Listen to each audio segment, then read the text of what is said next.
Where's home for you now? You're still in Utah? Still in Utah, you know. I live in a place called St. George, Utah. And I live in Arizona. My wife and I live in Mesa, Arizona. Right. Yeah. Some of the memories of the 70s, Mike in Hassocks said, I remember seeing the Osmonds, Jay and Merrill, at Wembley Arena for the International Festival of Country Music.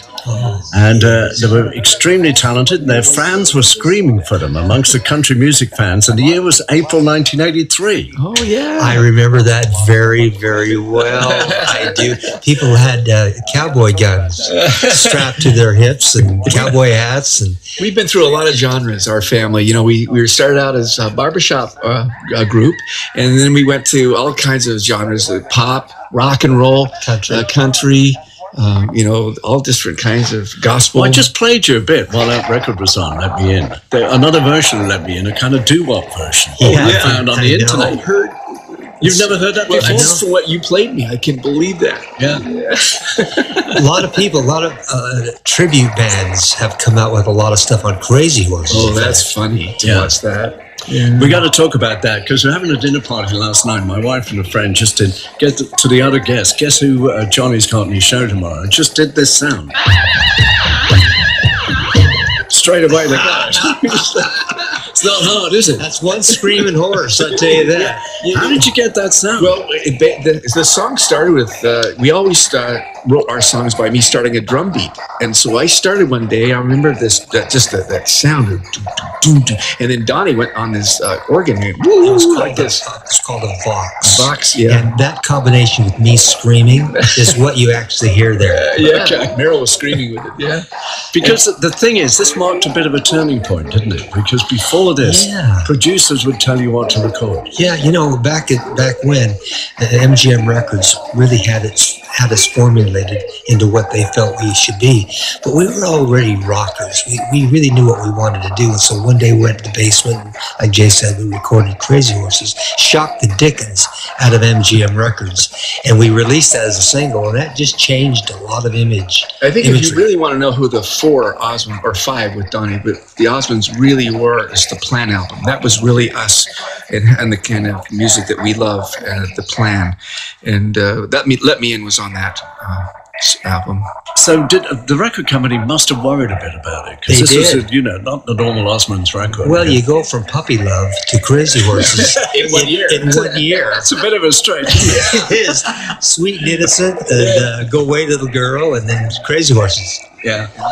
But, that was just what the Osmonds have done our whole life. We've been involved in variety of all things, TV shows to records to movies, whatever it is, we've been in it. Yeah, show business in the blood. Yeah. So early memories of the 1970s, was the kind of the fan hysteria at its height about when? It's 71 it was really happening for us. And Paul McCartney, it was very interesting. During the 71 era, the press didn't seem to like us. I don't know what was that all about, but Paul McCartney came out with a huge article. We hadn't met him yet, but he defended us against the press and talked about our music and how we lived our traditions and stuff. Well, we finally met the man, and he said, "You're not experiencing hysteria, you're experiencing mania." And I didn't really understand the difference. None of us did.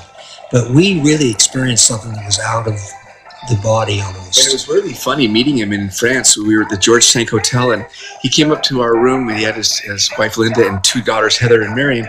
And Meryl's wife was right next to him, and Donnie was right here. And then he opened the door, and his little girl screamed and came out and hugged Donnie. And Meryl's wife screamed and went right after and hugged Paul McCartney. It was one of those strange moments. It was so funny. Do you still get screams now? We actually do. Really?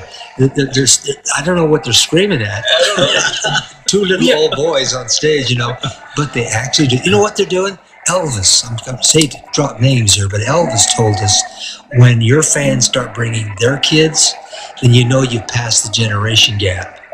And that's what basically has happened to the Osmonds. Do you know what happened really funny to Meryl and myself? It was about a month ago. We were signing autographs after the show, And there's this gal that comes up to us. I think she's about in her 30s, you know.